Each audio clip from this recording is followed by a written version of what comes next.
These past weeks, as all of you know, we've been getting to know the most well-known bodhisattvas in Mahayana Buddhism, and the most recognized, the most honored through texts and practice. And we've discovered the compassion of Avalokiteshvara, also known as Kuan Yin, or in Japanese Kannon, who vows to relieve the suffering of the entire world with her many hands and eyes, known as the hearer of the cries of the world.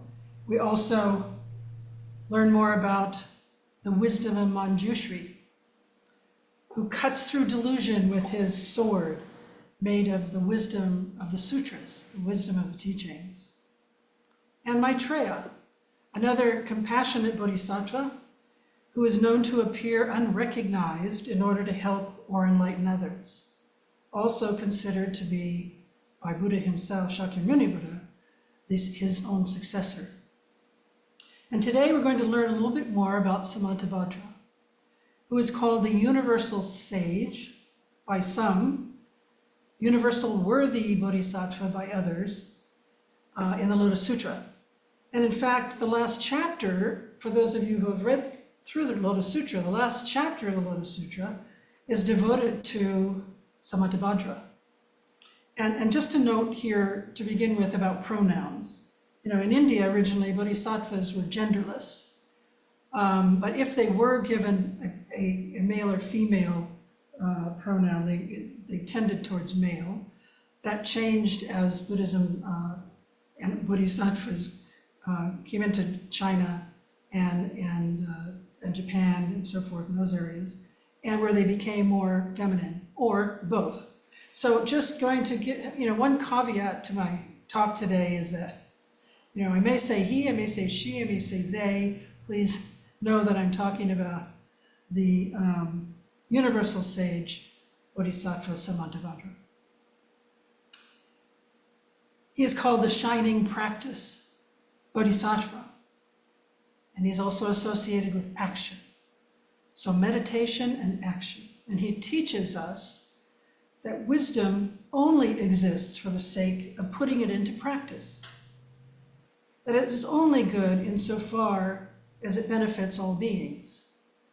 In Japan, she is called Fugen, and it means virtuous and worthy and able. And although she's not widely honored in Japan today, she still has been an important figure in earlier Japanese Buddhism. But what we often see today, Kate, can you give me picture number 1? I'm sorry. I want to give you this rather beautiful, celestial-looking Samantabhadra.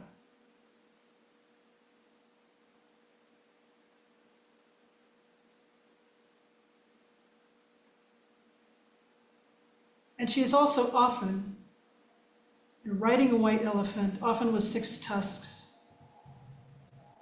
representing the 6 senses.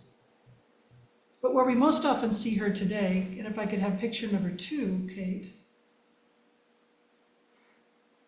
she's often paired with Manjushri Bodhisattva as one of 2 attendants to Shakyamuni.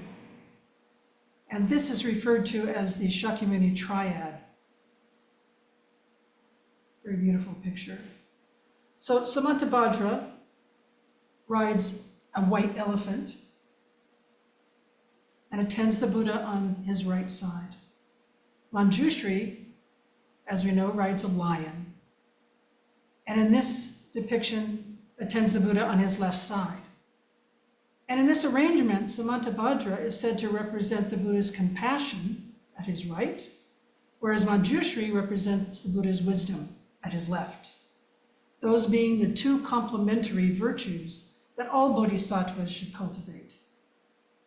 And when paired with Manjushri, Samantabhadra is the active party, practicing morality and meditation, and fulfilling vows to save living beings, and appearing everywhere. Manjushri, in contrast, he kind of passively surveys the emptiness of all dharmas and just cuts off all attachments to them. This bodhisattva, Samantabhadra, symbolizes awakened action embodying wisdom and compassion in everyday life. Thank you, Kate. We also manifest this triad when we sit zazen. Our right hand symbolizes compassion, and it cradles our left, which symbolizes wisdom. And of course, we need both of these to awaken, just as the Buddha.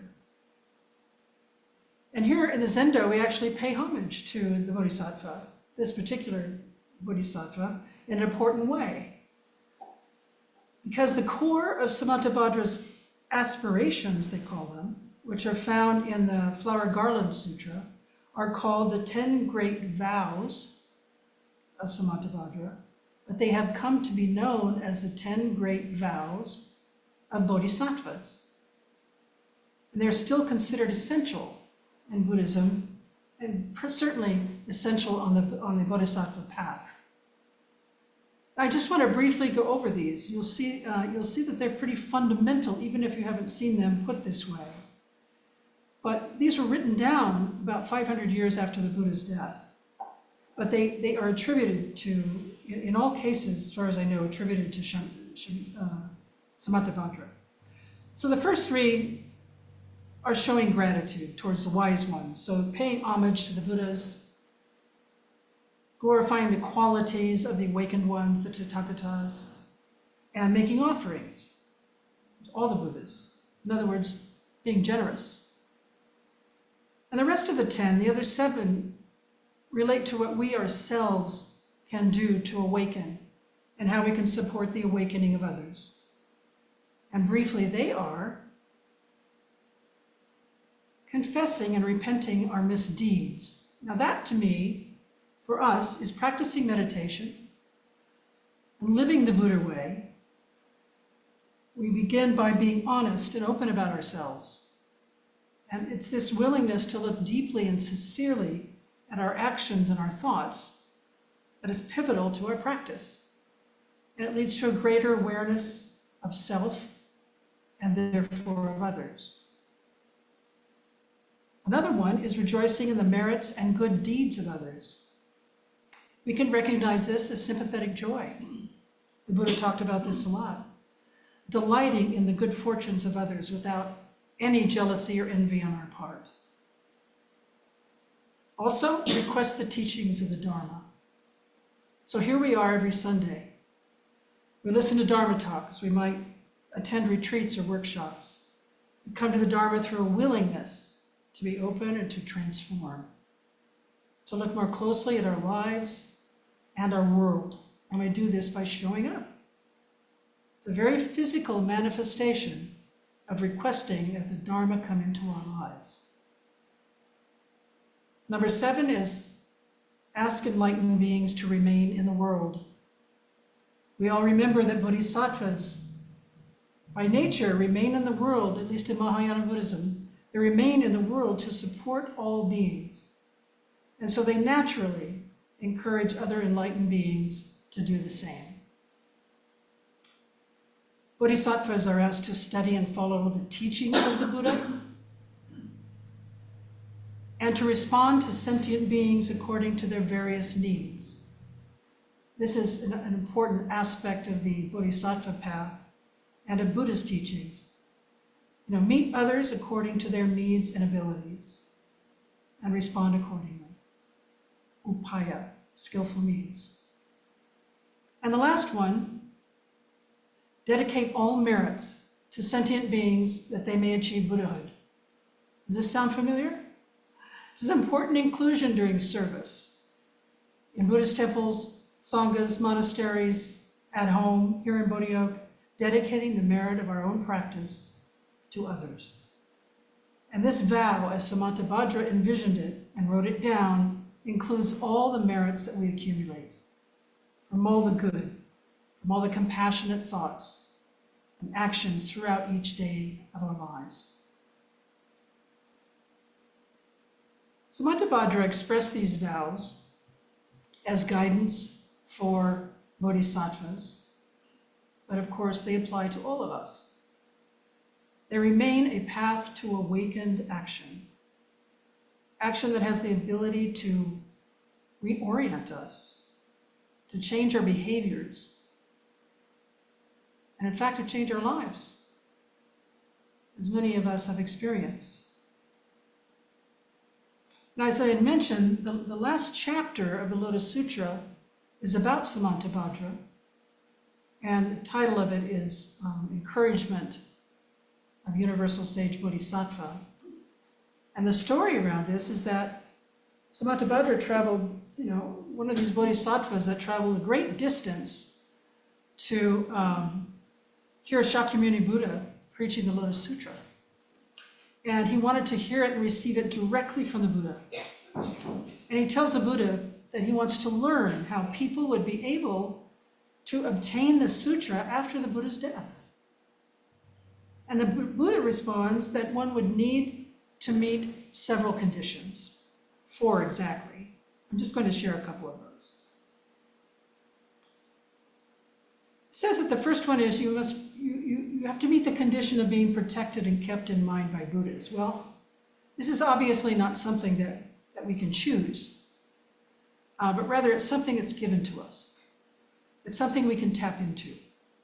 Because even with all the Buddhas in the world, we cannot be protected from all the dangers or the misfortunes or the unhappinesses of the world. The Buddha himself, you'll recall, was harmed a number of times and most likely died from food poisoning. But we can know that no matter what we face, there are resources in ourselves, our sanghas, our communities, that support us in coping with life's dangers and challenges and hardships. And the Buddha, in the next 3 conditions, gave us really what are matters of action, how we can act. And we'll just take up this second condition today. And this will sound familiar to you. It's to plant roots of virtue, also referred to in the Lotus Sutra as roots of goodness, or good roots. You might recall that Thich Nhat Hanh called them, seeds, good seeds.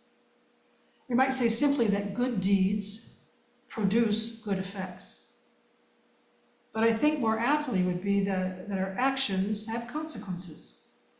And they may not always turn out to be good, these consequences. In his book, Stories of the Lotus Sutra, Gene Reeves uses the comparison of an apple tree, and I want to share it with you here. I really like it. He says that if the tree has come from good stock, good roots, it's likely to produce good apples. But just think of that apple tree in your own yard today. If it were here in my yard, things might happen that affect its ability to produce good fruit. Here in Awani, things like drought and insects, fire and disease, frost. And the same is true with our own roots of virtue. There's no guarantee that our good actions will produce good results. Things happen. Things get in the way. Bad habits, anger, our sometimes hopefully fleeting stupidity about things. In general, our ego. And what we might think of as doing good can always turn to have been the wrong choice. I think I mentioned that recently I spent a week with my family up at our cabin in the mountains. And my niece loves to cook and loves to manage the cooking and the food. And so the rest of us just mostly stay out of the way and we help it as needed, as she tells us. So a few weeks prior to us joining each other up there, she sent me a grocery list, which she does every year now, of all the food, all the items that she would need for her trip, and for the food, and she's sort of in charge of all that. We help, like I say, wherever we can. And she just sent a note saying, Patty, let me know if you have any of these things, either at home or at Central Camp, and I won't bring them. So I was to highlight in blue all the things she would not need to bring or buy. And she had highlighted in yellow what she already had. So I looked over the list, and some things were really obvious to me, so I highlighted them. I have this, and that. And then as I went back over the list, I thought, I want to contribute more than just these few things, so I highlighted other things that I decided I would buy. And still, my list was not very long, not very costly. But so a few days went by. I sent it back to her. A few days went by, but as is very usual for me, I want to support the family when they're here and buy what's needed, when they come up to the cabin. And, I want to pay for things. And I was going up a day earlier than all of them, so I thought, well, it would be really helpful if I just bought everything, all the fresh stuff, the vegetables and the meats and the cheeses, and because they're driving up in a pickup with their 2 kids from Long Beach. And although they have this down, believe me, my niece has this down to a fine art. Everything is fine when it gets there. But so I revisited the list and I thought, this is good, I'll do this. So I started highlighting, all these different things, and I dated the document and I sent it back to her and I said, this is my final edit. And pretty quickly, I received an email response from her. And it was respectful to her auntie, but she was clearly annoyed with me. And she told me that she had already ordered a number of these things. She had deleted some, she had added some, but she hadn't sent a new list to me because she thought I was done. So needless to say, I caused more work for this working mother of 2 kids trying to organize everything for her family to leave in like 5 days. So, in the minutes when this was all unfolding, I actually remembered, and this happens to me often, something Mary Allen, my teacher, our teacher, many of us, had said to me one day. Also, I think with a little bit of annoyance, although it was respectful. And she turned to me, can't remember what we were doing, what I was doing. Don't do what you are not asked to do. Don't do what you are not asked to do. And I've learned that this is a valuable lesson to remember. But I forgot it in these moments and wanting to help my niece, rather than serving her needs. Helping her rather than serving her. And my action was based on good roots, this is how I grew up. All the women in my life, grandmother, mother, aunts, all supporting each other, trying to make each other's lives a little bit easier, a little bit better through our own good deeds. But my action came, but my action came from good roots and could have very simply produced good results. My niece would get from me that which helped her to further organize things. But my ego got in the way. My need to give, to support a family I only see together once a year, my need as the guardian of the cabin, the host, it all got in the way of a very simple response, the most appropriate response. Samantabhadra reminds us that we have responsibilities to do what we sincerely believe to be the good, the most appropriate response. And if we do that, the likelihood that good will result from our action is vastly increased. We all have vast resources to draw on, really, from the day we are born.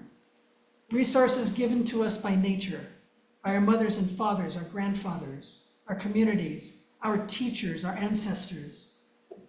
And as Reef says, we don't start from nothing. Those who have preceded us, as our biological ancestors, those who are religious ancestors, and teachers as well, have laid foundations for our lives, for which we can be grateful. And we too can plant these roots of goodness with the intention of making the world a more compassionate place for all of those coming after us. This is the shining practice of Samantabhadra.